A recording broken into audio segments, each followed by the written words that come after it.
Hello friend, मेरा नाम doctor आशीष ईश्वरदास अग्रवाल है। मैं paediatrician child specialist Nanded Maharashtra में प्रैक्टिस करता हूँ। मेरा नया वीडियो टीनेजर्स के लिए, जो पेरेंट्स के बच्चे क्लास 7 या क्लास 8 पे है, उनका एक बहुत बड़ी फिक्र होती है कि हमें बच्चे का आगे का एजुकेशन और आगे का चॉइस ऑफ करियर कैसा करना चाहिए। इसके बारे में बताने से पहले मैं सभी पेरेंट्स से एक क्वेश्चन पूछना चाहूँगा।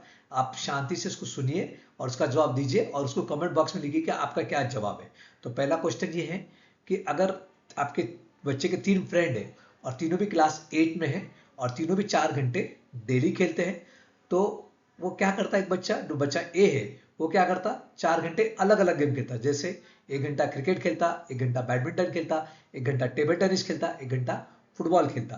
दूसरा बच्चा भी 4 घंटे खेलता, लेकिन वो क्या करता? सिर्फ 2 गेम खेलता, 2 घंटे बैडमिंटन और 2 घंटे टेबल टेनिस। और तीसरा बच्चा भी 4 ही घंटे खेलता, लेकिन वो 4 के 4 घंटे सिर्फ और सिर्फ बैडमिंटन खेलता।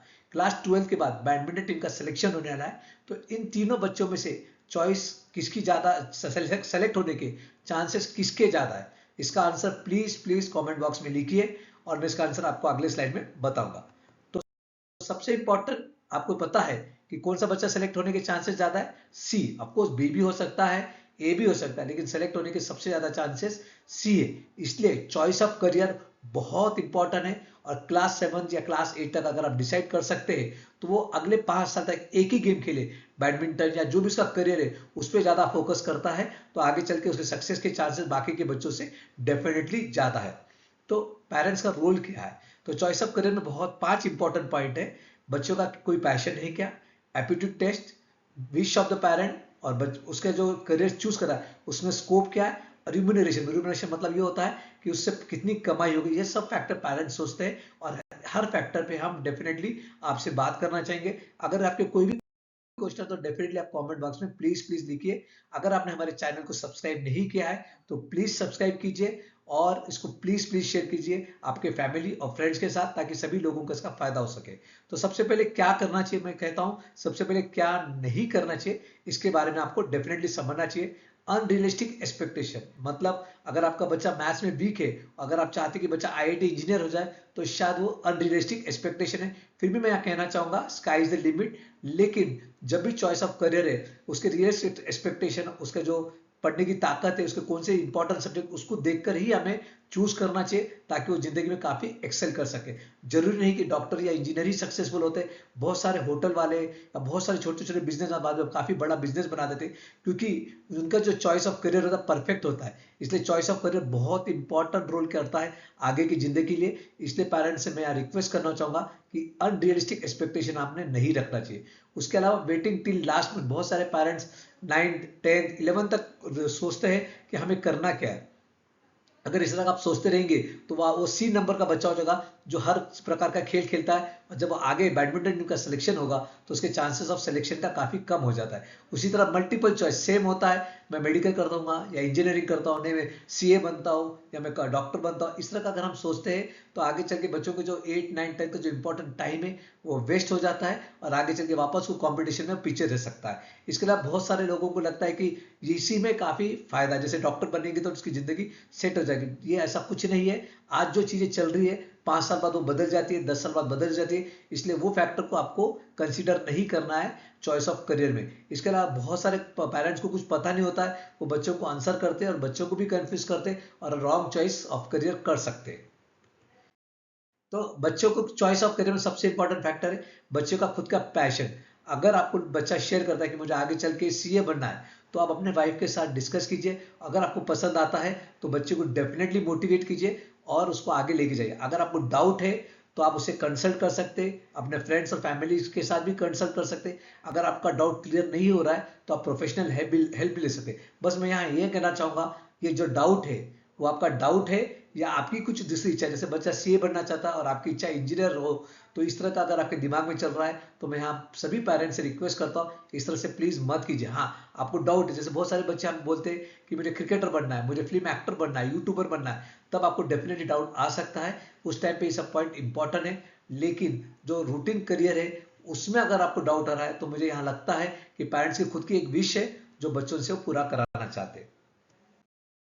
दूसरा, अगर बच्चे का आपको लगता है कि पैशन सही है तो उसको इस करियर के बारे में पूरी इंफॉर्मेशन दीजिए। मैंने मेरे कुछ वीडियोस बनाए हैं कि चॉइस ऑफ करियर में किस तरह से पढ़ाई करना चाहिए, किस तरह से आगे जाना चाहिए। इसी यूट्यूब चैनल डॉक्टर आशीष अग्रवाल पे आप जाके देख सकते हैं, तो इससे आपको पता चलेगा कि आपको करना है क्या। मैं यहाँ पे वो रिपीट नहीं करना चाहूंगा। इसके अलावा समझो आपका बच्चा सीए बनना चाहता हो तो किसी अच्छे सक्सेसफुल सीए से आप उसको मिलाइए, उसके कुछ क्वेरीज होंगे तो सीए से बात कीजिए, या एक आधा बच्चा जो अभी सीए पास आउट हुआ उसके साथ बात कीजिए, ताकि आपके बच्चे की जो क्वेरीज है और आगे कैसा पढ़ना है, आगे कैसा जाना है, उसके सब क्वेरीज कंप्लीट होंगे और डेफिनेटली वो ऑल इंडिया टॉपर भी बन सकता है।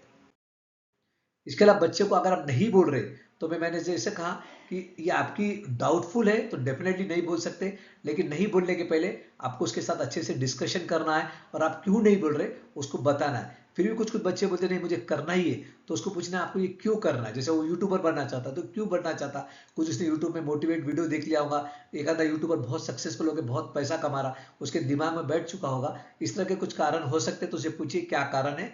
उसके अलावा अगर वो बोलता है कि मुझे बनना है तो उसको पूछिए इस फील्ड में अगर आप बनना चाहते तो अभी तक आपका अचीवमेंट क्या है और आपका लॉन्ग टर्म और शॉर्ट टर्म प्लान क्या है, उसे प्लान पूछिए। अगर फिर भी बच्चा नहीं मान रहा और आप डाउट में है तो आप एक प्रोफेशनल हेल्प भी ले सकते हैं।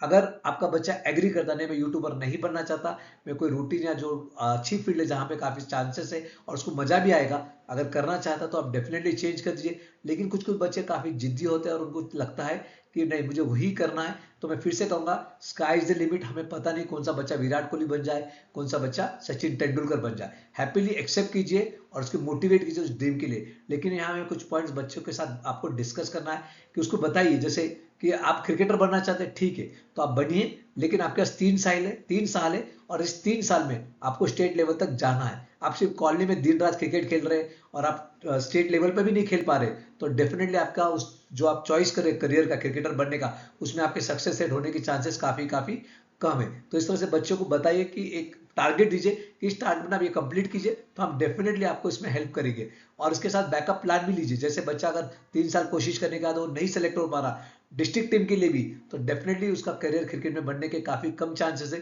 तो बैकअप प्लान भी उसके साथ डिस्कस कीजिए कि भाई आप ये बैकअप प्लान रखिए, जैसे आगे चल के लॉयर बन सकता, ताकि वो बच्चा आगे जाके उस फील्ड में जा सके।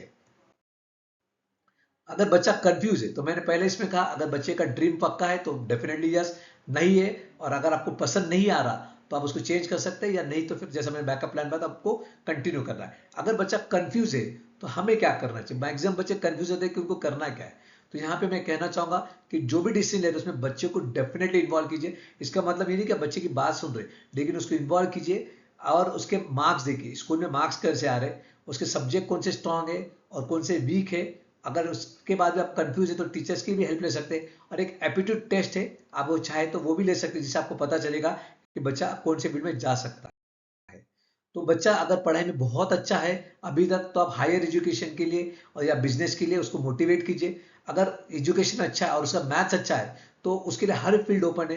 वो इंजीनियर भी बन सकता है, डॉक्टर भी बन सकता है, सीए भी बन सकता है। अगर उसका मैथ्स ठीक है, बहुत ज्यादा वीक नहीं और बहुत ज्यादा अच्छा नहीं है, तो इंजीनियर भी बन सकता है, लेकिन इंजीनियर से ज्यादा मेडिकल या सीए बनने के उसके काफी काफी चांसेस है। अगर उसका मैथ्स वीक है तो मैं डेफिनेटली कहूंगा कि आप उसे लॉ, सिविल सर्विसेज जैसे UPSC, MPSC, banking sector, railway sector, यहाँ पे आप उसको चूज कर सकते हैं। अगर बच्चा पढ़ाई में वीक है तो उसको बिजनेस या स्किल बेस्ड सर्विसेज में आपको डालना चाहिए, ताकि वो अपना करियर उसमें भी आगे लेके जा सके। एक और फैक्टर बहुत इंपॉर्टेंट होता है चॉइस ऑफ करियर में, वो होता है पेरेंट्स की विश। मैं यहाँ कहना चाहूंगा कि आपकी जो भी विश है आप डेफिनेटली बच्चे के साथ शेयर कीजिए। अगर बच्चा एक्सेप्ट करता है तो आपको डेफिनेटली उसके साथ जाना है, लेकिन बच्चा अगर जबरदस्ती एक्सेप्ट करता है या एक्सेप्ट नहीं करता है तो प्लीज मत कीजिए, क्योंकि बच्चा आपका आपका बच्चा है, वेकन नहीं कि जो आपके सपने हैं, जो आपके ड्रीम्स है, उसके पूरे करने के लिए आपने बच्चा डेफिनेटली पैदा नहीं किया है। अगर आप डिसीजन लेते तो यह ध्यान रखिए अगर बच्चा उसमें सक्सेस नहीं होता है तो जिंदगी भर आपको अकाउंटेबल बना देगा। वो कहेगा कि पापा मम्मी आपके वजह से मेरा जिंदगी या करियर खराब हो गया। अगर बच्चा सक्सेस भी हो जाता है तो भी वो कह सकता है कि मुझे तो ये बनना था, आपकी वजह से मैं ये बन चुका और मुझे अब इसमें मजा नहीं आ रहा है। इसलिए मैं कहना चाहूंगा या पेरेंट्स से सबसे विश है, मेरी रिक्वेस्ट है कि आपका विश उसके ऊपर थोपी मत। डेफिनेटली आपका विश उसके साथ शेयर कीजिए, उसको फायदे बताइए। अगर वो चूज करता है और खुशी खुशी करता है तो डेफिनेटली आपको लेके आगे ही जाना है, लेकिन नहीं करता है तो मैंने जो स्टेप्स आप पीछे प्ले स्लाइड्स में आपको बताया, आपको वो स्टेप्स फॉलो करना है।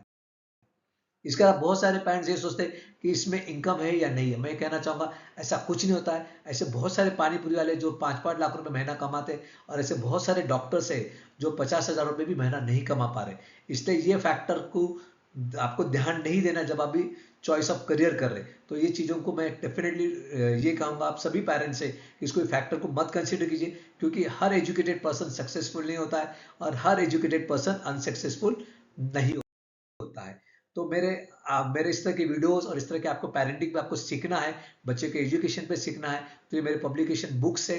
मैं कहना चाहूँगा अगर आप ज्वाइन करना चाहते हैं तो 3 चीज़ों पे डेफिनेटली ज्वाइन कीजिए। इस यूट्यूब चैनल को आप सब्सक्राइब कीजिए, एक व्हाट्सअप नंबर आपके सामने दिया वाला है, आप उसके ऊपर हाई लिख के भेज दीजिए, तो जो भी हम नए आर्टिकल्स या नए वीडियोस बनाते हैं आपको मिल जाएंगे। इसके अलावा फेसबुक पे आप पॉजिटिव पेरेंटिंग को ज्वाइन कर सकते हैं, और इंस्टाग्राम पे डॉक्टर आशीष अगल 1208 पे आप ज्वाइन कर सकते हैं। इससे जो भी हम नया चीज़ डेवलप करते हैं या नई चीज़ बनाते हैं तो आपको डेफिनेटली मिलेगा। इससे आपको बच्चे के पेरेंटिंग में आपको काफ़ी फायदा होगा, एजुकेशन अलग अलग बिहेवियर प्रॉब्लम में। तो मैं यहाँ सबको थैंक यू कहना चाहूंगा। आपके कुछ क्वेश्चंस है तो डेफिनेटली कमेंट्स बॉक्स में लिखिए। प्लीज चैनल को सब्सक्राइब कीजिए और ये वीडियो प्लीज सबके साथ शेयर कीजिए। Thank you so much.